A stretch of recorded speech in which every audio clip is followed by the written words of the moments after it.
आज आपण एक महान विठ्ठल भक्त सज्जन कसाई यांची कथा ऐकणार आहोत.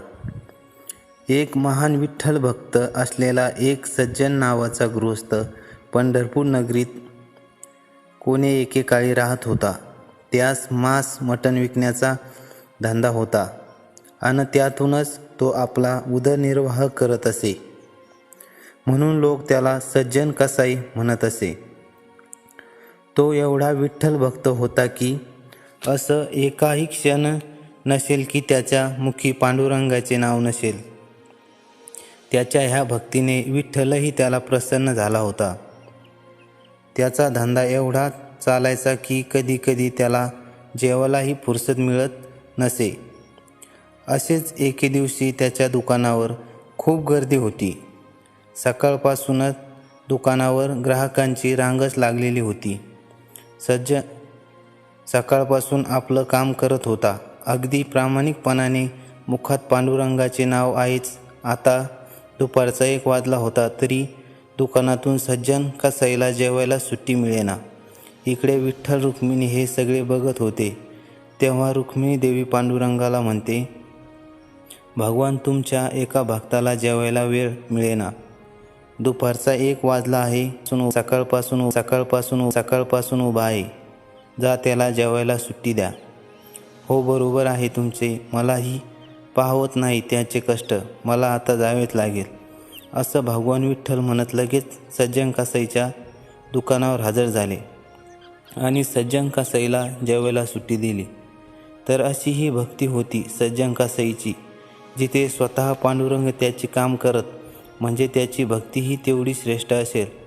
तर हा सज्जन कसाई भजन अभंग ह्यातून पांडुरंगाचं गुणगान करायला कधीही कमी पडत नसे.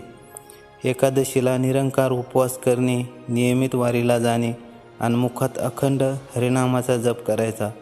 तर असेच एके दिवशी सज्जन कसाईच्या मनात आले की जगन्नाथपुरीला जाऊन यावे. मग काय मनात आले म्हणजे ते पुरे करावे लागणार. मग हा विचार आपल्या बायकोला सांगितला आणि एका दिवशी सज्जन कसाई जगन्नाथपुरीला निघाला.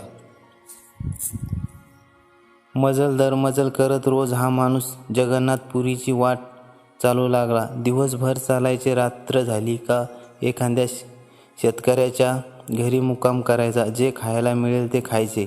सकाळ झाली की परत आपली वाट धरायची. मुखात सदैव देवाचे नाव. 7-8 दिवस गेले. त्याची रोजचाच नित्यक्रम. दिवसा पायपीट करायची, रात्री आराम करायचा.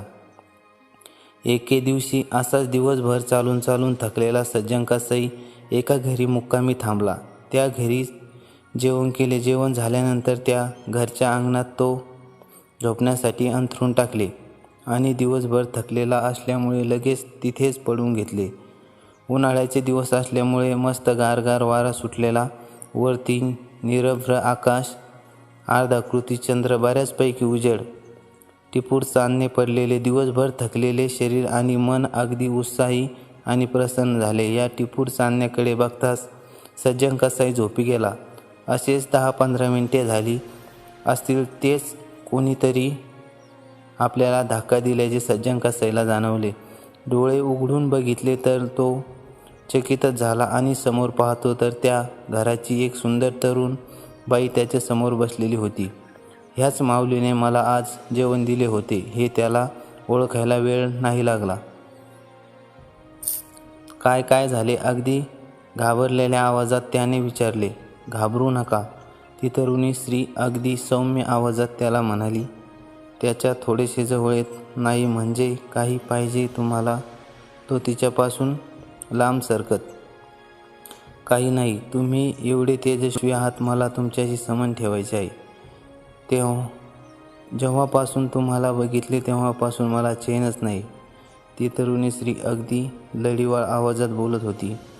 अगदी कोणीही तिच्या जाळ्यात सहज ओढला जाईल अशा प्रकारे. पण सज्जन कसाई घाबरून गेला आणि तिला समजू लागला. नाही माऊली, मी असं नाही करू शकत. मी एक विठ्ठल भक्त आहे. तुम्हाला काही लाज आहे की नाही? तुम्ही एक विवाहित आहे आणि तुमचे पती तिकडे झोपलेले आहेत. अहो तुम्ही कोणालाही घाबरू नका, अगदी माझ्या नवऱ्याला सुद्धा, असं म्हणत ती त्याच्या अजूनच जवळ येऊ लागली. आता मात्र सज्जन कसाई थोडेसे चिडले आणि त्याने तिला असं बाजूला केलं आणि ते तिथून उठून चालायला लागले. तेवढ्यात ती बाई म्हणाली, तुम्ही कोणाला घाबरताय? माझ्या नवऱ्याला. असं म्हणतच तिने अंगणात असलेली कुऱ्हाड उचलली आणि घरातल्या खोलीत झोपलेल्या आपल्या नवऱ्याला मानेवर टाकली. क्षणात तिने आपल्या नवऱ्याची शिर आणि धड अलग केली. हे पाहून तर सज्जन कसाईचा पारा एकदम चढला, डोळे लालबुंद झाले. तेवढ्यात ती स्त्री त्याच्या दिशेने आली आणि म्हणाली, आता बघा, मी माझ्या नवऱ्याला पण मारले आहे. आता तुम्हाला कोणालाही घाबरायचे कारण नाही. कामेच्छेने पेटलेली ती बाई असं म्हणत सज्जन कसाईला येऊन बिलगली. दुसऱ्या क्षणी सज्जन कसाईने उलट्या हाताची तिच्या गालफडात लगावली आणि ती अंगणात जाऊन पडली. अरे तू बायको आहे का वैरीण? आपल्या पतीला मारले तू, जो की परमेश्वर समान असतो. परमेश्वर तुला कदापि माफ करणार नाही. लालबुंद झालेले डोळे जणू आग ओकत होते. असे म्हणत ते चालू लागले. हा माणूस काही आपलं ऐकत नाही असं समजल्यावर मात्र ती आता चवताळून पेटली आणि म्हणाली, थांबा, जाताय कुठे? माझे ऐकत नाही का? असं म्हणत ती जोरजोराचा आरडाओरडा करू लागली. वाचवा, वाचवा असं आरोळी देत आजूबाजूचे लोक धावत पळत आली आणि काय झाले असे विचारू लागले. लगेच त्या बाईने सांगितले की ह्या माणसाने माझ्या नवऱ्याला मारले. म्हणून सज्जन कसाईचे काही ऐकून घेण्याच्या आतच त्या जमलेल्या लोकांनी त्याला मारायला सुरुवात केली आणि अगदी बेदम मारहाण केली. सज्जन कसाई जमिनीवर कोसळून विव्हळत होता, देवाचा धावा करत होता. त्या जमलेल्या लोकांनी त्या बाईला विचारले की काय शिक्षा द्यायची याला? म्हणून याचे दोन्ही हात कापून टाका, अगदी मुळापासून. याचा हातांनी माझ्या नवऱ्याचा खून केला आहे. असं म्हटल्याबरोबर त्या लोकांनी तिथेच पडलेली कुऱ्हाड घेतली आणि सज्जन कसाईचे दोन्ही हात काढून टाकले. सज्जन कसाईच्या डोळ्यातून मात्र आता रक्ताच्या धारा चालू होत्या. हे सगळे झाल्यानंतर जमलेली सगळी मंडळी निघून गेली. रात्रीचे 12-12:30 वाजले होते. सज्जन कसाई तिथून हळूहळू चालू लागला. मनात असंख्य प्रश्न घेऊन, देवा, काय गुन्हा केला होता मी? का आला नाही माझ्या मदतीला धावून? कुठे माझी भक्ती कमी पडली? काय करू मी आता जागून? हे सारे प्रश्न त्याला त्याच्या पांडुरंगाला विचारायचे होते. अंधारातच चालत होता. खांद्यामधून भळाभळा रक्त वाहत होते. खाली पायाला ठेचा लागत होत्या. त्याच्याकडेही त्याचे लक्ष नव्हते. आकाशाकडे बघत आता तो काही वेळापूर्वी सुंदर वाटणाऱ्या चंद्रचांदण्यामध्ये तो आता आपल्या पांडुरंगाला पाहत होता. रस्ता कुठे चालला आहे ते काही माहीत नव्हते. रात्रीच्या त्या भयानवेळी फक्त रातकिड्यांचा किरकिर आवाज येत होता. असं तो बरेच 2-3 मैल चालला असेल.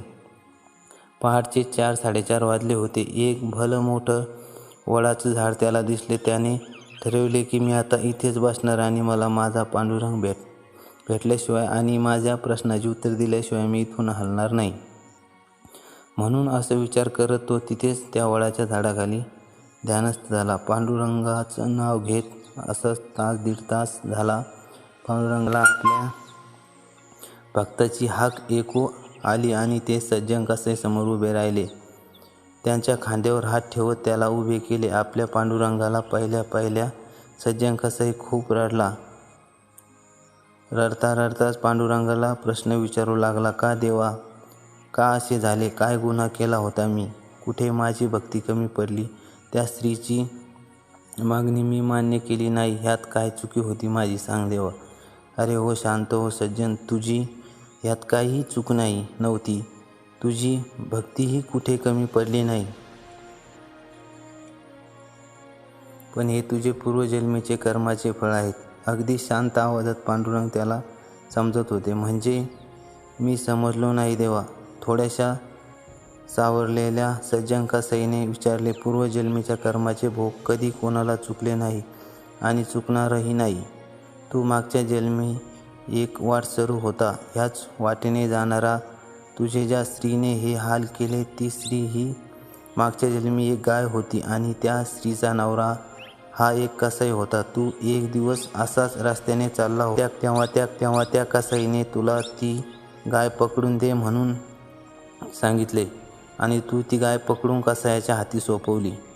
त्या कसाईने त्या गायीचे तुकडे तुकडे केले आणि साऱ्या गावाला वाटून दिले. ह्या केलेल्या कर्माचे फळ तुला अन त्या स्त्रीच्या नवऱ्याला भोगावे लागले. ह्या जन्मात त्या स्त्रीने तिचा बदला चुकता केला ह्या जन्मी, आणि म्हणूनच मला कितीही वाटले तरी मी तुला मदत नाही करू शकलो. मग देवा, ह्यातून काहीच सुटका नाही का माझी? सज्जन कसाई एकदम शांत झाला होता. आता नाही, तुझे भोग तुला भोगावेच लागेल, पण तू एक करू शकतो. तू आत्तापर्यंत चांगलेच काम केले आहे. उरलेल्या आयुष्यात सुद्धा चांगले काम कर आणि अखंड देवाची भक्ती कर. तुझा पुढचा जन्म नक्की चांगला होईल आणि चांगल्या कामी खर्च होईल. ठीक आहे देवा, मी नक्की प्रयत्न करीन, असं सज्जन कसाईने म्हटल्यानंतर पांडुरंग तिथून अंतर्धान पावले आणि थोड्या वेळाने दिवस उजाडला. सूर्य समोरच असलेल्या डोंगरातून डोकावू लागला आपल्या सोनेरी किरणासंगी, आणि सज्जन कसाईने पण आपली वाट पकडली होती जगन्नाथपुरीकडे जाणारी.